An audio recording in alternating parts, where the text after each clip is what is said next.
บ้านนาไป5 6 ปีมาเยือนคนดีด้วยความคิดถึงที่รู้พบเธอทุกวันเคยได้ช่วยกันเก็บไว้เคยนั่ง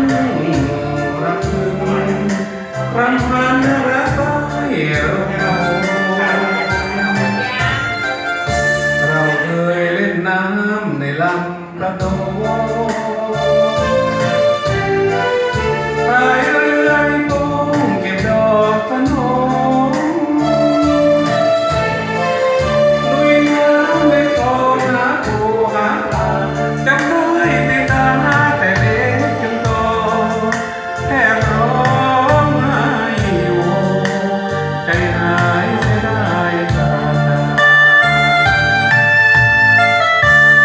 ข่าวว่าสาวไปบวชเป็นชีสูญเสียความดีพี่น้องเมื่อนั้นถูกงานสังคมหลอกขายรอดตายกลับมาอยากไปเยี่ยมไปหาว่าเอาน้ำตาไปบวชแม่ชี